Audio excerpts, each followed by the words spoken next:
stopping. Um, and I know people are going to continue to trickle in, but I just want to say hi to everyone. My name is Jacqueline Brown. I am in charge of our Day of Service initiative here with Mobilize Recovery, which has launched. I'm going to give a plug for that Day of Service. There are workshops coming up. If you have never heard of Day of Service, you have no idea what I'm talking about. I would love for you to join me for a workshop coming up. I'll drop a link at some point, but it is in May. But today, this topic has been something that we've actually, amongst us, have talked about for a long time. I used to be in charge of our family advisory committee. And last year, I reached out to partnership because we do the family advisory in partnership with partnership. And so I reached out to them and I said, hey, there is a lot of talk around drug-induced homicide laws. There's a lot of talk around this. And I'm wondering if you have something with data and information and all of that that can help kind of explain how drug-induced homicide works, in terms of what can it lead to. And they came and spoke to our families, and it was fantastic. And then, from what I understand, it looks like it had a ripple effect. So I thought it would be a great chance for outside of the family group, because obviously this can affect everyone, to check out this presentation. On top of it, they created a really cool guide that just got dropped today, and we did not coordinate that. That's just how life works. So that's exciting. And I'm going to stop rambling because, yeah, I don't have anything else to say. So I'm going to hand it over to Lindsay, Robin, and Julie. I'm going to disappear, and you guys are more than welcome to start. Thanks so much, Jacqueline, and thanks for having us. Really delighted to join all of you this evening. Yes, as Jacqueline mentioned, this all kicked off about a year ago when we were asked to present to the Family Advisory. And out of that presentation, we ended up connecting with the Action Lab at Northeastern University School of Law, who had been doing a lot of research around drug-induced homicide laws, and collaborated with them on a guide and resources for families, which we will be sharing today. As Jacqueline mentioned, timing just worked out that we happened to launch that this week. And so really happy to share these resources with all of you. And I will pass it over to my colleague, Robin Moster. Thank you. Thanks, Lindsay. So just to start here, just a little bit of a disclaimer that we know that this can be a really difficult topic, and we understand that families have different opinions on this issue. And the goal here is really to provide an overview of the current landscape surrounding these laws based on the research. So a little bit of background. So to start, what are DIH laws? So drug-induced homicide laws are laws that establish a criminal charge for individuals who supply drugs to another individual who fatally overdoses. And they can apply even without the specific intent to cause death or direct involvement in administering those drugs. And they're also sometimes called drug delivery resulting in death laws, if you hear that at all. And then just a note to underscore that even without these laws, drug possession, use, and sale are all still illegal. So these laws apply a murder or a manslaughter charge when the drug distribution results in a fatal overdose. So it increases penalties on top of those other things. So where do these laws exist? As of May 2024, they were in 33 states, DC, Guam, and the Virgin Islands. So in this map, it's states with any of the colors, so red, blue, or green, all on this map have drug-induced homicide laws. So a little bit more about these state laws. So how the law classifies the offense varies by state. So it can be a manslaughter charge or murder charge, some of those other types of charges, depending on the state. And in 2 states, only the laws that they have only apply if the person who dies is under 18.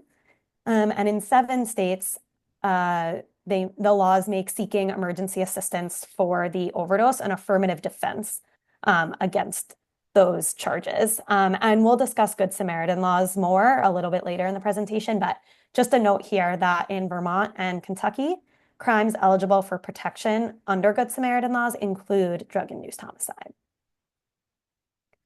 So use of drug-induced homicide laws started with more conservative areas, but is now really expanding to more liberal areas as well. In 2023 and 2024 alone, 30 states introduced legislation related to DIH, and those are the red and green states in the map here. So in response to the overdose crisis, states and localities are increasingly enacting and using these laws. The laws have been around since the 1980s, but their use has really grown since 2011 as the overdose crisis worsened. And with all that growth, just a note, of course, that of course there could be unique circumstances for each case, but these laws are being applied really broadly.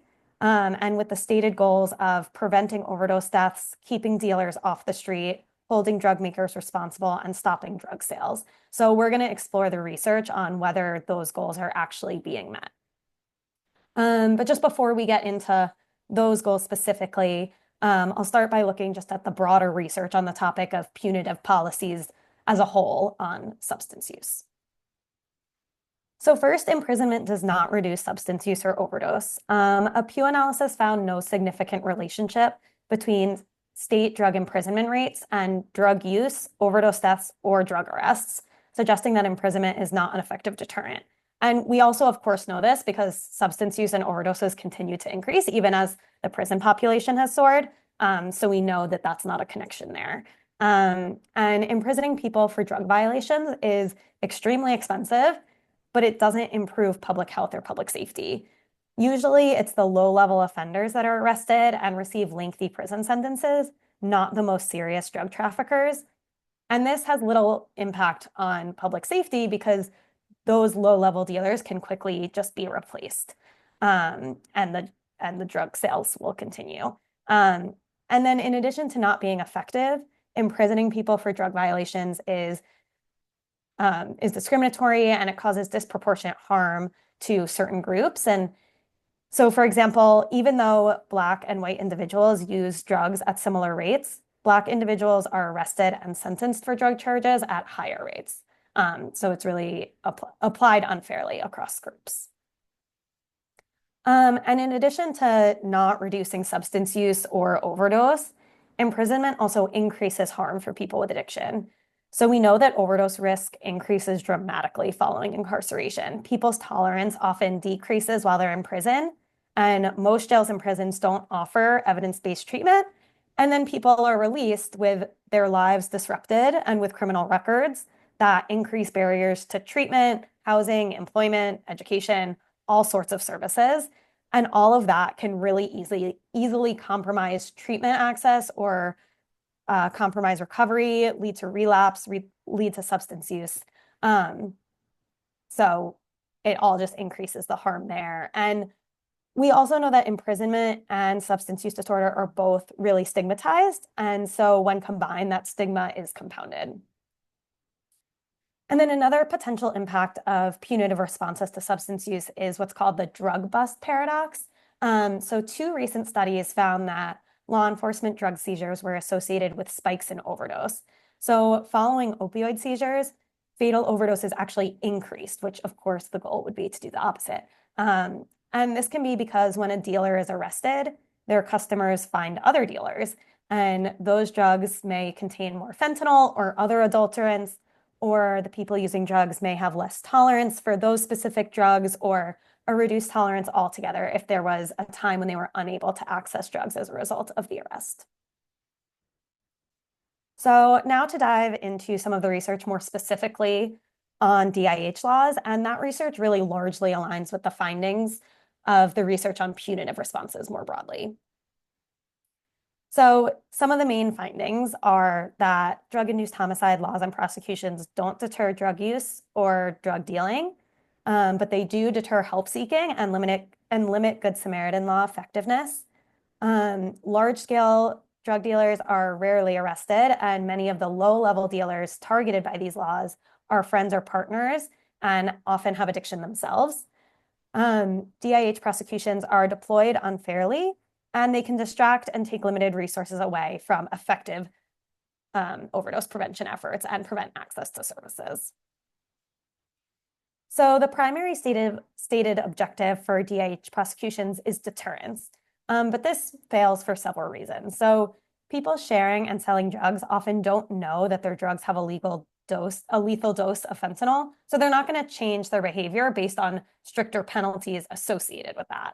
And this also makes it really hard to prosecute DIH cases because the prosecutors need proof that the dealer knew that the dose contained fentanyl and could be lethal. And also the threat of a long sentence is unlikely to deter someone who is selling drugs or sharing them because they have addiction themselves. And we know that that's really common. And then, as we already talked about, harsh criminal penalties in general just don't deter drug use or distribution, and DIH laws certainly fall well within that. So second, DIH laws can deter people from calling for emergency response to an overdose. And of course, when people don't call for help at the scene of an overdose, people are more likely to die. We know naloxone is really effective at reversing overdoses, and EMS and law enforcement often have it, but they obviously need to be called quickly for that to happen. And people are less likely to call with these laws, in part because these laws conflict with Good Samaritan laws, both legally and just in terms of the message that they send in terms of help seeking and the consequences of that. So a quick aside on Good Samaritan laws. So Good Samaritan laws grant limited protection from criminal liability to people seeking medical assistance for a suspected overdose, and in most cases also to the overdose victim themselves. As of May 2024, 49 states and DC have Good Samaritan laws. Kansas just recently enacted one last year, so it's just Wyoming now without one. And like the DIH laws, Good Sam laws also vary by state in terms of what crimes they protect against and what crimes they protect against liability for and how they provide that protection. And Good Sam laws also were gaining popularity like DIH laws, with most of them taking effect since 2015. And in just the past 2 years, 18 states have introduced related legislation, which is a lot, but important note that that's considerably less than the 30 states that have introduced legislation related to DIH. And as you can tell, these laws are clearly in conflict. The intention of Good Sam laws was that saving a life is paramount, while with DIH, the message is that punishing the person responsible for the overdose is paramount. And as I'll talk about in a second, that person often just ends up being the witness to the overdose. A study of people who use drugs found that 87% were aware of DIH laws compared to only 53% who were aware of Good Sam laws. And nearly half expressed concern about arrest during or due to overdose, with even higher levels among non-white people and those who had heard of someone being charged with DIH.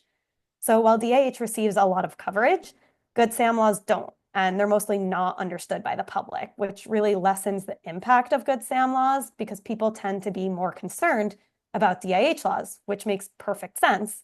Even if they're protected from possession charges by Good Sam, they could still face felony charges as a drug-induced homicide if the overdose is fatal. So it makes a lot of sense that people would be concerned about that. And then in addition to the clear conflict in the actual laws themselves, they also just send mixed messages, as I noted. So the increased popularity of harsher penalties really just sends a message to potential help seekers that they shouldn't seek help. And then third, DIH laws are often implicating the loved ones of the victim. So there isn't a great way to find all the DIH prosecutions happening. So one proxy that can be used is media reports on the cases. It's an undercount, but it can still help explain a lot of the trends that happen with these cases. So an analysis of media reports on DIH cases found that half of those charged were friends and partners of the overdose victim, not what might be considered traditional dealers. And often these laws are implicating low-level, street-level dealers, really not the major traffickers. And as noted before, these low-level dealers are easily replaced, so this does nothing to reduce the drug supply. And the evidentiary standards that are needed to charge someone with DIH make it really nearly impossible to charge someone higher up in that chain, and really only make it possible to charge the person who is closest to the overdose. So proving that some kingpin trafficker is ultimately responsible for one specific overdose and tracing that whole line through the drug supply chain is really difficult. And it's often only possible to trace to the person who was at the overdose scene or who texted the person about using drugs together or things like that. So this tool is really incompatible with its supposed intent. And as I mentioned, many of these low-level dealers or friends and family often have addiction themselves. And as we discussed, incarcerating people with addiction is harmful and it doesn't help. So these laws are really just sort of fostering a misplaced blame a lot of the time and then hurting people who are already struggling. And then fourth, as discussed, with punitive drug policies in general, DIH charges are disproportionately used with certain populations. So that same analysis of media reports on DIH found that of the other half of cases that did involve a traditional dealer, half involved a Black or Hispanic individual selling to a white individual, which is not representative of the demographics of the US in general or of drug dealers specifically. And non-white individuals also receive sentences that are more than 2 years longer than white individuals on average. And this is, of course, incredibly harmful in and of itself, but it can also really further undermine trust with law enforcement and prevent people who have addiction from getting help. And then finally, DIH prosecutions are really resource intensive when there are very limited resources to address the overdose crisis. They are expensive financially, and that money would be much better spent on evidence-based approaches that have long been underfunded. And they just take up a lot of air. The limited attention people dedicate to addressing the overdose crisis is going towards punitive responses. And so policymakers and the public might think they don't need to invest more in treatment or harm reduction because they're already doing something on the overdose crisis. So there's a law review that Leo Beletsky at Northeastern wrote that a lot of this research is taken from, and there was one line in there that just explained this part really well. Although punishing specific individuals for overdose events may make us feel like we're making progress, public resources are too limited to be spent on policy theater. So the research does not support punitive responses and it doesn't support DIH laws, but it does support a public health approach. So addiction is a disease and it requires a public health approach. It's not a moral failing that requires a punitive response. And a public health approach includes evidence-based interventions that span everything from prevention and early intervention to harm reduction, treatment, recovery supports. This could be a whole other presentation in and of itself, but research has shown the effectiveness of various prevention, treatment, and harm reduction programs. And Partnership to End Addiction has a position statement on the public health approach that has more detail on this. But this statement from it just, exemplifies what's happened with the broad push towards punitive responses and response to the opioid crisis and, what we're seeing at the federal level. The public health approach has not failed. Rather, we have failed to sufficiently invest in the public health approach. And so now I'm going to turn it over to Julie to talk about some of the resources that we have created for families on this. Yeah, thank you, Robin. So one resource that was created in collaboration between the Partnership to End Addiction and the Action Lab at Northeastern University is the DIH Family Guide. It is based on the previously mentioned research and is intended to support families by explaining what drug-induced homicide laws are, why these laws often fail to deliver real justice or improve safety, the unintended consequences of these laws, specifically the harm they cause people with addiction. And lastly, the guide offers an overview of what is needed instead, including resources for families who have lost a loved one to an overdose. The guide is centered around 4 main facts, with each fact supported by research and a variety of linked resources. And it starts off with fact 1, which is that DIH laws make the risks and harms of drug use worse. And this is a really important fact that we have broken up further to discuss that. into different parts, such as that DIH laws don't stop overdose, but they often stop people from calling for help. They're applied unfairly, and they take away focus from proven solutions like access to treatment and harm reduction services. The second fact that this guide mentions is that DIH laws don't decrease drug use or drug sales, and that these laws don't impact rates of drug use. The third fact is that family, friends, partners, and low-level dealers are often the ones charged with DIH prosecutions and not large-scale drug sellers or manufacturers. And then lastly, our fourth fact is that there is help available for families of loss to channel their grief. To go a little deeper into the fourth fact of the family guide, there are ways for healing that aren't focused on punishment. And some of the options to consider are helping people impacted by addiction by working with organizations that provide support and services, sharing your story to raise awareness and educate the public about addiction and overdose risks, advocating for policies that can help reduce barriers to important services, participating in support groups and counseling, creating memorial funds or charitable organizations to honor the memory of a loved one. And lastly, by connecting with nonprofit organizations focused on addiction, overdose prevention, and grief support. So the DIH Family Guide is available at drugfree.org/DIH, along with a one-page fact sheet, which summarizes the main points and links to these resources directly. And I will hand it back over to Robin. Thank you. So just a few conclusions and a couple of other resources to wrap it up here. So we, of course, recognize the grief and anger of families whose loved ones, who have lost loved ones, and the desire also from policymakers and the general public to seek justice and to take definitive action on the overdose crisis. But research shows that DIH laws and harsh criminal penalties more broadly are just not effective for this and are likely to exacerbate the crisis rather than help. So instead, we need education and a public health approach.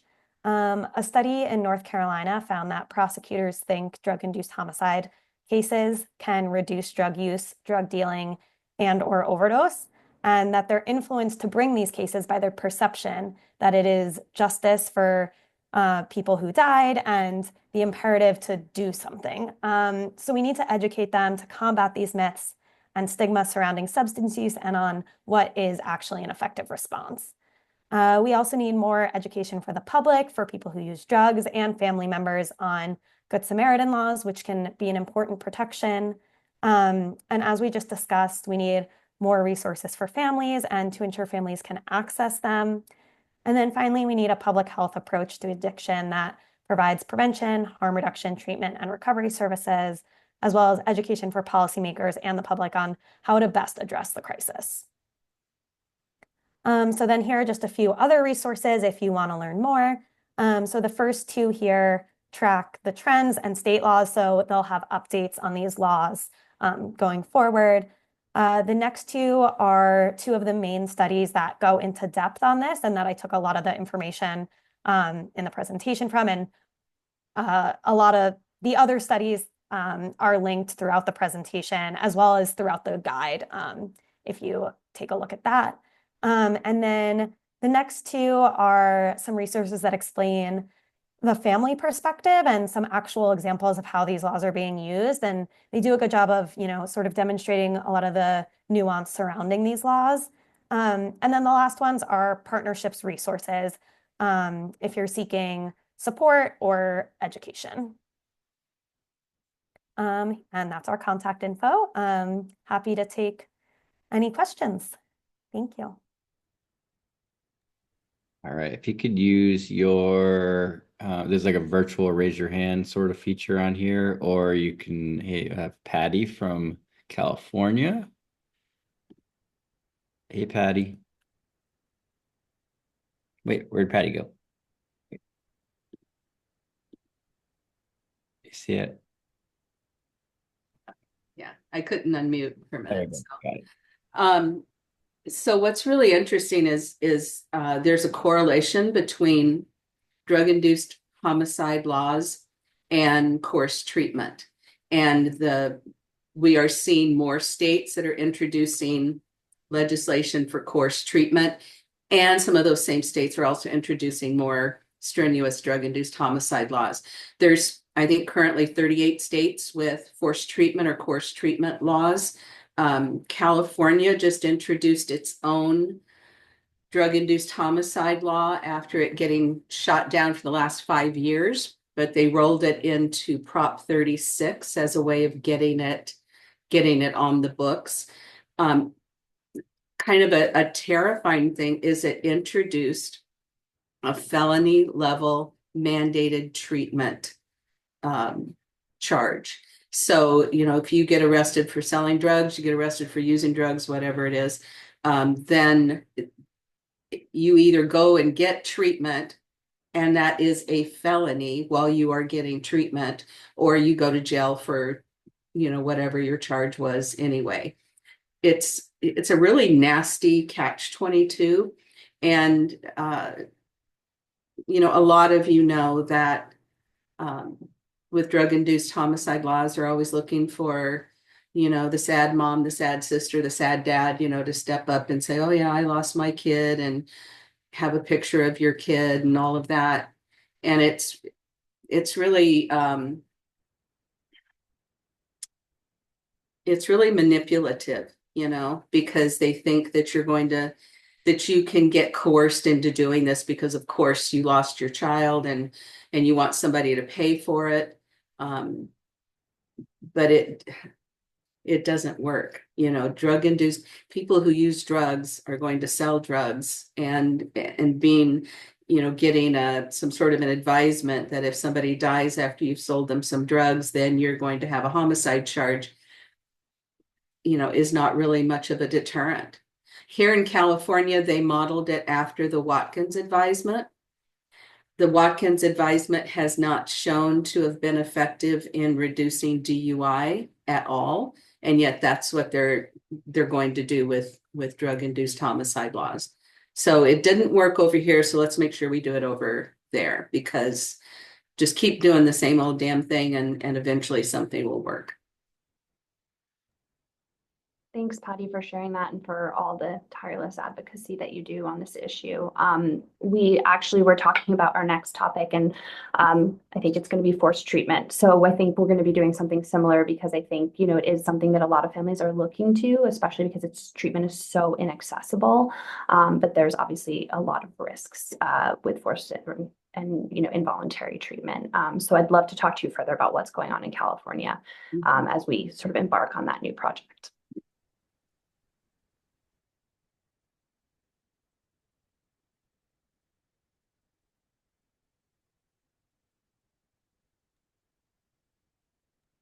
Does anybody else have any questions? You can either raise your real, oh, April. Hi, April. Hold on. I think you can unmute now. Hello. Can you hear me? Okay. Yeah, perfect. All right. Yeah, about the Good Samaritan law, I think they should talk more about that, because for me and my son, if they would have, maybe known, if they would have tried to help him, he wouldn't have died, instead of them, they freak out and then they put him outside and left him. So maybe if they try to do more advocacy for that, instead of just trying to, jail everybody. And yes, after your son does die, you do want people, it's just human to want them to, pay, but yet they're in the same boat as your son was in, so it's a very difficult matter. In my case, they took my son's phone and threw it away, so they thought they wouldn't have any evidence. But my son used my phone, using one of those app things, because his app wouldn't work. So they did get all the evidence for the dealer, and they did get the lead dealer, because he put on there, whoever takes this pill, it will not be good for them. So it was already on there. So no matter what they did, they still did their time, but yet my son still died because they freaked out and left, you know? So if they would do more to try to let people know, hey, if you do this, you're not going to get in as much. I mean, they still are going to get into trouble, and that's the sad fact, you know, if they try to help. But okay, that's about what I wanted to say. Thank you. Thanks, April, for sharing, and I'm incredibly sorry for your loss. And I think you really underscored how complicated this is. Yes. And yeah, so thank you for sharing that. Yeah, I agree with April. Like that, the thing that stuck out to me in the slides, that study from Anne Arundel County in Maryland, where it said 80, like it was like 83% were aware of the drug-induced homicide law, but only 53 or something like that was uh, aware of the Good Samaritan bill. And we talk about this all the time on these calls, and we've tried to focus on a different issue every single month this year. And so it's one thing to like get a law passed or to stop a law from passing, but then you have to make sure that people that are impacted know their rights and know what the law says, or if people are with at-risk populations, they know what the law is. And the other thing that stuck out to me, and I'm glad that you brought up the race piece, because I was talking to a lawyer, I think he was in Wisconsin, and he had said that he was literally representing two different individuals, like the same age, that had they were in the same age, the same county, and they had were arrested for like very similar situations. And one of them got charged with distribution, and the other one got charged with the drug-induced homicide. And the only difference was that one of them was black, and that's it. He's like they were the same age, it was the same exact scenario, the same situation, and the prosecutor charged one with homicide and one with distribution. And so I'm glad that you incorporated that into your presentation. Concern. Yeah, there's, there where you see it again and again, the racial disparities with the criminalized policies. And there's a lot of prosecutorial discretion about when to bring these cases. And so what we see when we look at them is, they're not brought in equal or fair manner, right? There's racial disparities there. I'll also share, I believe it was Colorado who had passed a law, I think it was a drug-induced homicide law for fentanyl, and they included like an evaluation piece. So they had to study, so the impact of the law was required, and I think it was a required piece of the law, and they actually saw 911 calls go down after the law passed, and overdoses went up. So I think really important too, as folks are working on this in the states, to make sure that there is a mechanism in order to capture the impact, and like requiring a reevaluation to see, what ends up happening around Good Samaritan protections and awareness and overdoses and calls to EMS and all of that, because it will tell a much more complete, I think, picture of how these laws are working in action.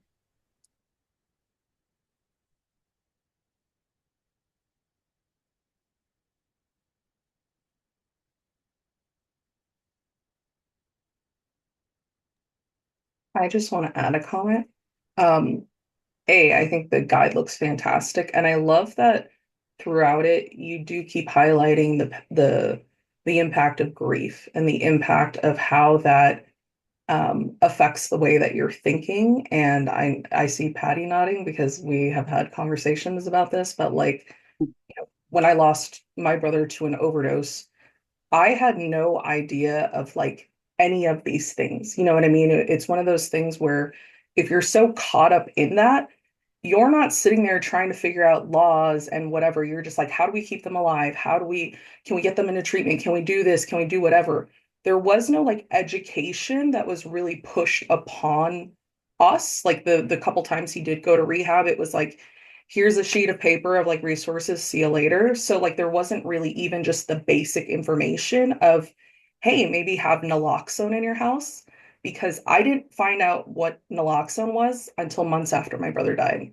Like that really fucked with me to like this whole time Not a single person in the 7, 8 years mentioned naloxone. And so I more so want to call out simply if you do have like harm reduction organizations in your area, absolutely have naloxone, Narcan, whatever on hand with you, and understanding how to use it. You can go on YouTube, watch videos. Someone at a harm reduction org would be happy to teach you, but I really, really emphasize this now, obviously, because it's something that I didn't know. And so, like, anytime I'm talking to people, I almost pretend like, hey, you may not know anything about this. So, understanding that, like, grief can just, even the grief of them being alive. I could not function when he was alive and think, oh, let me think 47 steps ahead. Let me find out this and that. I can't. I couldn't. And it fucking sucks to find this all out after he's gone. Right. But like that's why I got into this work, was to, help others so Mhm. they don't go without knowing this. So I appreciate you creating this guide because people need guides. People need something. And I appreciate that you all have put this together because it is really important that we emphasize this is a public health issue. And so I appreciate all of you for doing that. Thanks, Jacqueline, for sharing that. And we understand this is, families are grieving and, anger is part of the grieving process. And that families are not supported, right? They're not supported when their loved one is struggling and they're not supported in their grief. And, I sort of said this at the outset, but for those who don't know, Partnership to End Addiction, one of the main things that we do is provide direct services and supports to families who are impacted. And we have a lot of different resources for families who are at various stages. And so I'll drop we have a harm reduction resource center, which I'll drop into the chat that has, and most of our resources are really written for families. And also our grief resources, which are included in the guide, but I'll drop those in as well. But their families are at the heart of all that we do. And we really wanted to be able to create something that's helpful to families and helping them sort of navigate and think through this issue. We thought was incredibly important, and families are not often given a voice in this, or they don't kind of know how to look for information to really make a informed decision about where they stand on this. So thank you. Chelsea, I have you next. And then Cam.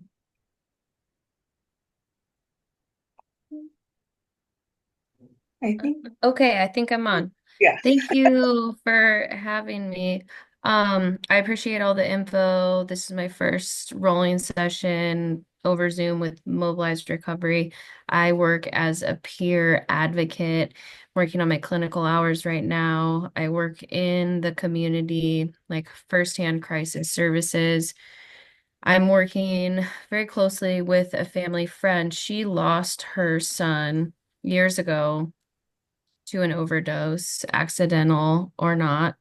There's still an open case, and the person that is potentially responsible is also a family member. And I have been looking for resources to help her in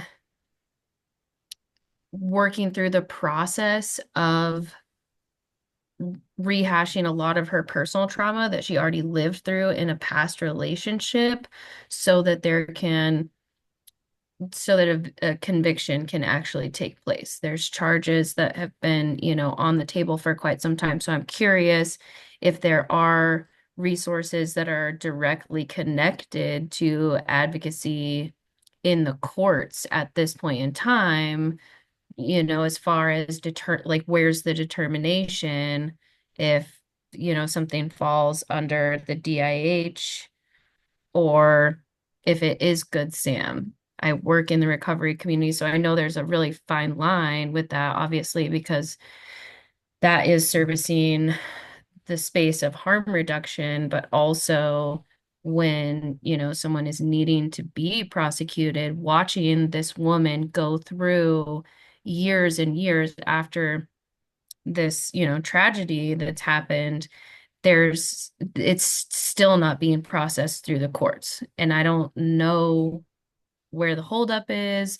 I just know my part is in trying to resource as much information, to send her way so that ultimately their family can make the final determination. But is there like a solidified process for, obtaining those resources and then sharing them with families at that like juncture? That is my question.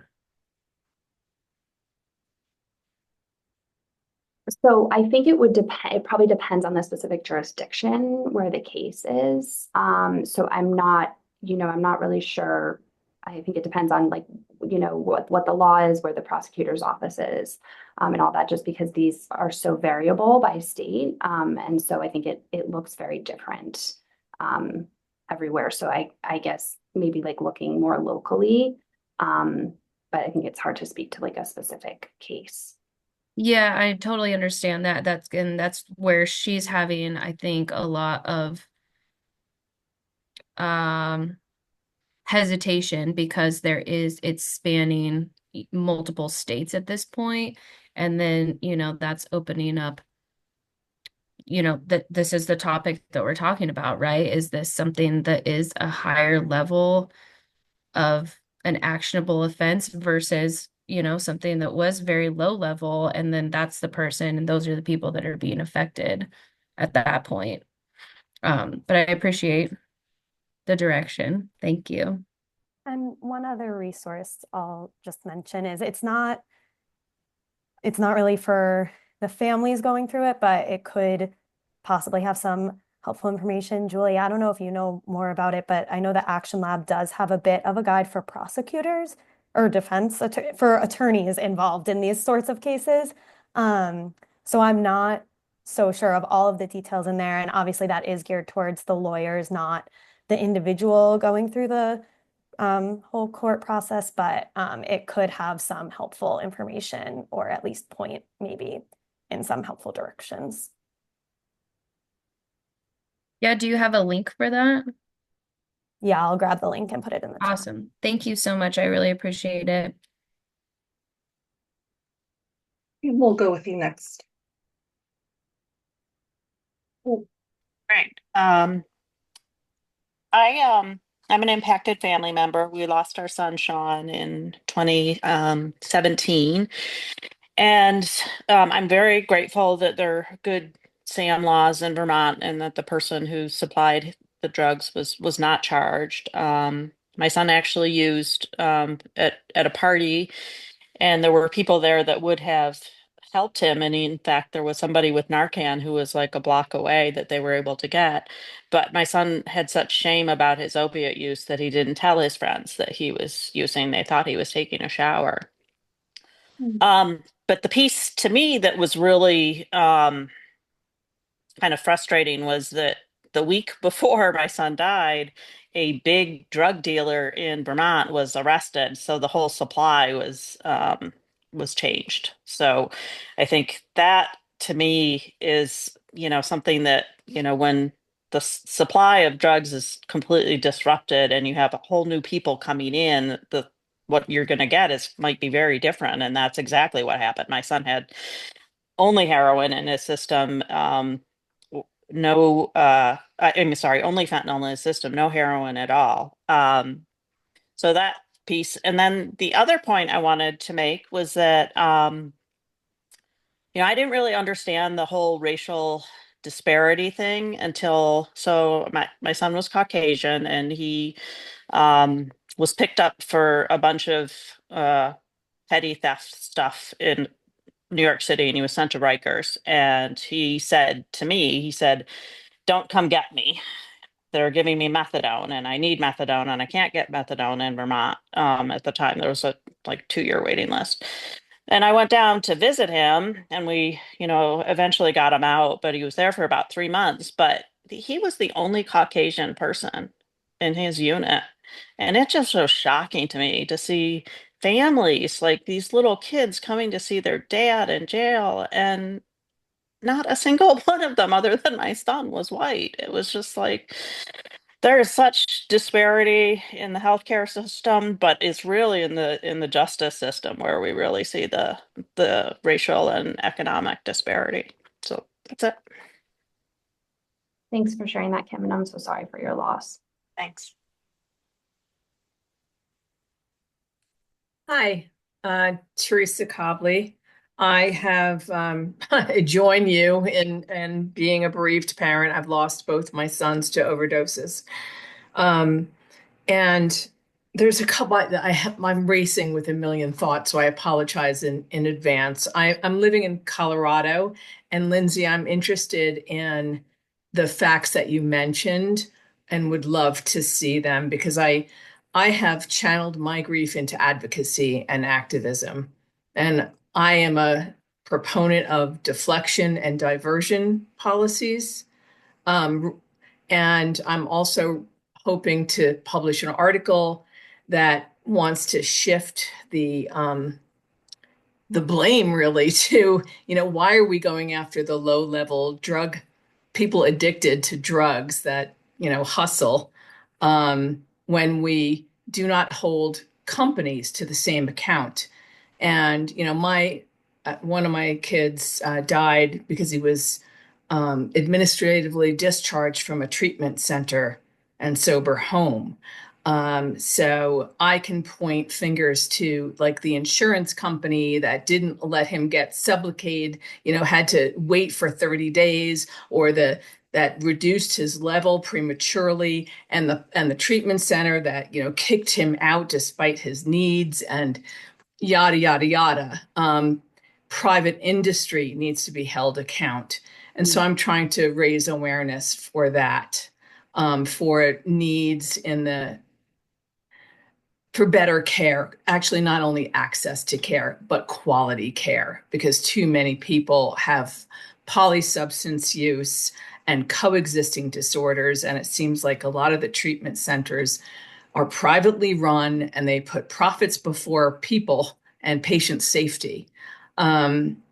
So that is where I'm kind of headed. The one thing, I happen to be reading something on a website this morning, I think by the Common Sense Colorado. It's a think tank, and I think they're pretty right-wing free market.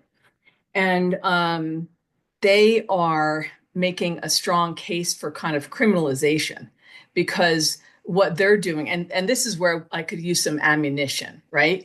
Like to argue against this, because there's a lot of people that just want to criminalize. And what they'll do is they will look at drug policies in various states and they will compare it to the overdose rates. And they'll say that there is a strong correlation between liberal attitudes, legalizing marijuana and hallucinogens, and having high overdose rates. And if there's data that can actually counter that, like maybe saying it's correlation but not causality, or some other strong argument, I'm all ears and would probably use it in my advocacy. So I figured I'd bring that up, and if anything comes to mind, please do share it. I can put my email in the group chat. That would be great. Thank you for your advocacy, and I'm incredibly sorry for your loss. I think we have some of that research, I think from Pew, that was in the presentation. So there should be links in there on one of the slides. And then I don't think, Robin, do we have the Colorado bill in there specifically? No, it's not. So okay. we can I'll get grab that. your email and we can send that to you, and then we can also share the research that we cited in the presentation.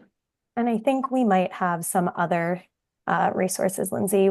Some of the work we did with the like Oregon law and stuff, some of the stuff we looked into with that, I think we'll have some good data, so we can send that as well. That'd be great. I appreciate it. Thank you. Sure.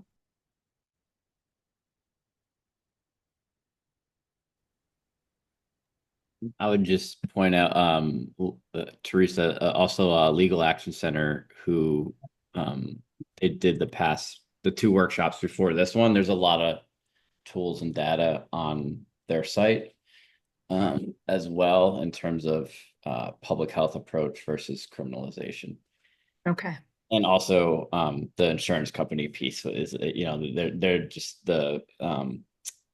they're definitely the experts on that sort of piece too. And so you can just go down a rabbit hole on their website with that issue. Okay. Yep. Thank you. You're welcome. All right, we probably have time for one or two more questions. We're almost at the hour here. I'll just say that it's quite remarkable that it costs a lot less to create community resources for our loved ones than it does to incarcerate them or to lock them up in jail.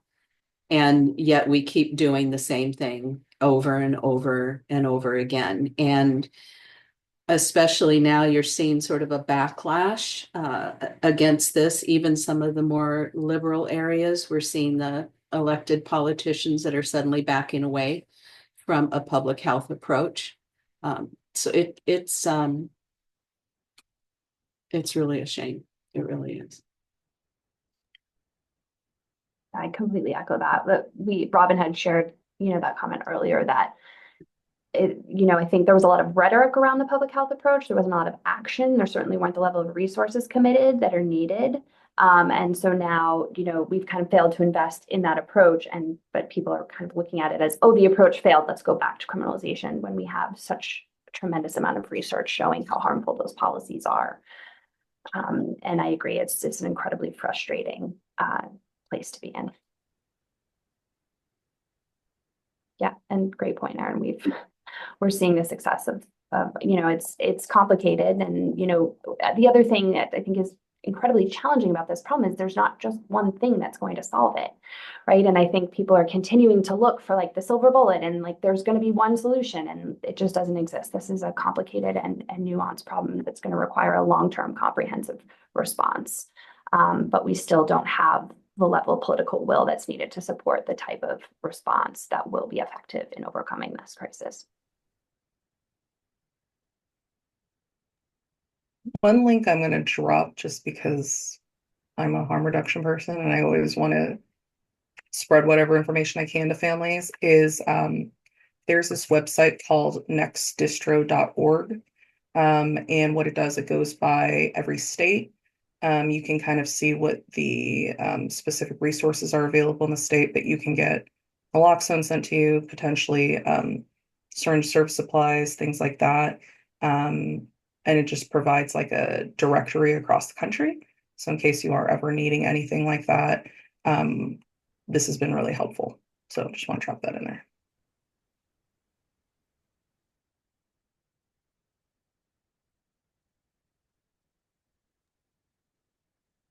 Other than that, do we have anybody else with any questions? Awesome. So Lindsay, Robin, and Julie, thank you so much for taking the time out and giving us all of this information, especially with the new toolkit or guide that's been put together. That's definitely something we'll blast out to our network because that's really, really handy. And I love that it does break it down and, in small sections versus like each, it gives the statistics and the facts to support. I'm always an evidence-based person, so I appreciate that. And then would you mind dropping your emails in the chat if anybody has any further questions? And I will drop mine in the chat as well in case for some reason you can't get anybody else's. I can always connect you to whomever. But other than that, Erin, is there anything else you want to add? No, just that if you could make sure that you email Jacqueline and I the slides, because I saw people in the chat asking for the slides, and then just the link to the toolkit.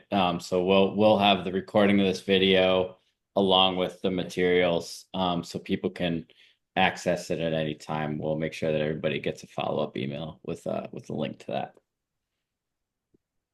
Other than that, though, we have May, June, and July. We usually meet the last Thursday of every month. That's when our virtual workshops are. And so you can now RSVP to May, June, and July workshops. I just put the link in the chat for everybody. And then also there are recovery day of service workshops. Jacqueline, if you want to talk about what that is, so that way people can jump on that project as well. So if you don't know what Day of Service is, it is an initiative that we started 3 years ago. So this is the third year. And basically during the months of September and October, it used to just be recovery month. Then everybody was like, it's really busy recovery month. So we added October on. So during the months of September and October, we encourage people to create their own day of community service within their community in the sense of, and it doesn't have to be service. I think a lot of people have taken very creative ways, but community service can be doing a donation drive. It could be doing some sort of awareness walk. Some people have resource fairs just so that it's easy for people to go to, like, hey, here's one spot where you can hit up all your needs or what you might need. But also some people have done creative stuff in terms of like day of service. So doing like yoga, art, different types of things. And I think this year, helping others in our community is so, so, so important. So, if you are curious about learning more about it, I would suggest you come to the workshop that is on the 13th. I will drop the link in the chat. But that is a little bit about that. And yeah, I'm just all about helping each other out. So, Jacqueline, and thank you to Partnership for coming through this month and helping with our issues series. So each month we're focusing on different issues that are impacting the community, and so May, June, and July we'll see you at the last Thursday of each one of those months, and it's all in the event link that I dropped in the chat for everyone. So everybody stay safe and good night. bye everyone. Thanks so much, Aaron, Thank Jacqueline. you. Thank you, all of you. Thank you.